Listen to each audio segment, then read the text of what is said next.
Okay, so today we're going to be reviewing the News TV Studio demo, and we're going to be adding a character to this. So this ought to be fun. It looks like a nice studio, which is great. It's got all the different stands and the camera equipment. And as always, we just review the it's not in URP, it's not HDRP, so it's just standard Unity graphics. It's just a standard render pipeline. And let's see, let's look at the comments because that's the most important thing. Let's look at the reviews.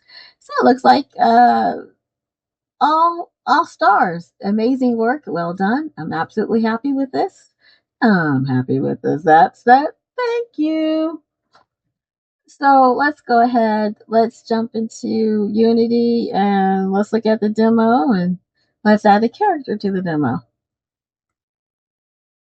Okay, so we're here in Unity. We're in the News TV Studio, and I downloaded it from a package manager. I downloaded it, then I imported the project,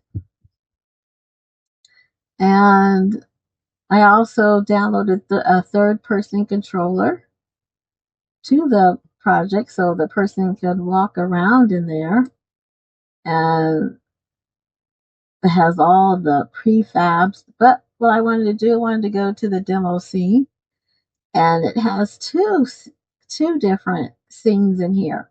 One that shows you all the different pieces, and one that shows you the project that it put it together.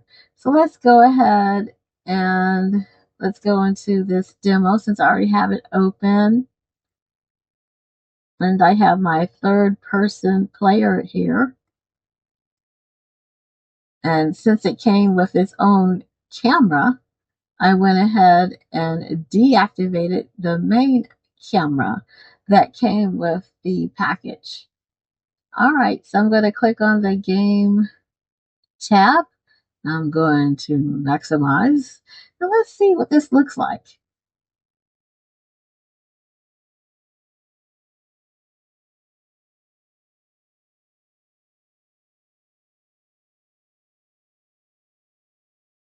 Okay, loading.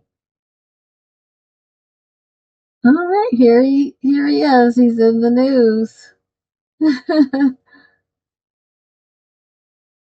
Station, but it's kind of quiet.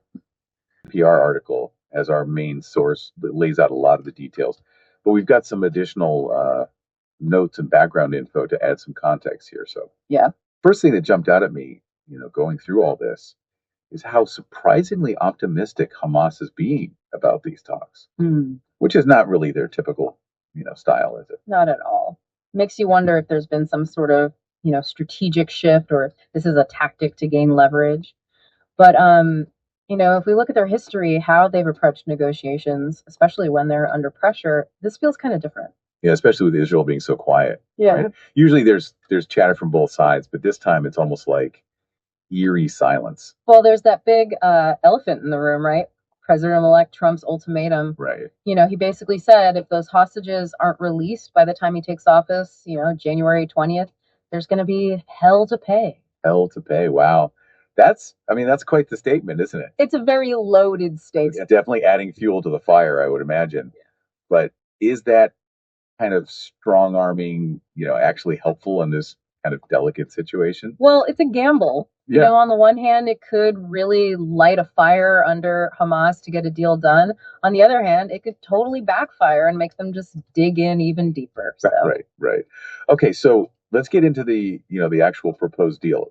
What are we talking about here? What's on the table? So the framework is basically a prisoner swap of Palestinian prisoners that are currently held by Israel in exchange for the Israeli hostages that Hamas captured back on October 7th. And this is where it gets really interesting because Hamas has actually named 34 specific hostages they're willing to release in this in this first phase. Right. So it's a partial deal. Yeah. But naming names, that feels significant. It does. It does. It seems to suggest a level of seriousness that we haven't seen before. But we do need to keep in mind that this is only, roughly a third of the total number of hostages that are believed to be held in Gaza, which is probably around 100. So what about the rest of the hostages? Where does Hamas stand on their release? Well, they're pretty firm on the idea that a full hostage release is only going to happen when there's a permanent end to the war, which is, Yeah, the big ask. A huge sticking point. I mean, I can't even imagine what the... So now what we're going to do, now that we have the third player and of this third character player in here, now we're going to go ahead and put a newscaster in here. And I went ahead and turned off the podcast. That was like some news playing in the background. So let's go ahead and let's go and bring in a character. Direct plea to President-elect Trump. She said, "You are the most powerful and strongest leader in the world. Please don't let any hostage stay behind. Please make sure all hostages are coming back home." Yeah, it's a powerful reminder that, behind all the political maneuvering, there are real people, real lives at stake. For sure, yeah. Okay, so let's focus on those 34 who are part of this potential initial release. Mm-hmm. What do we know about who they are?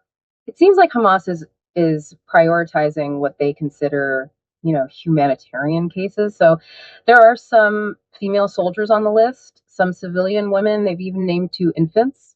And then there are 22 men. Some of them have chronic illnesses, others who are fathers. Wait, infants are being held hostage. This is just, it's unbelievable. Yeah.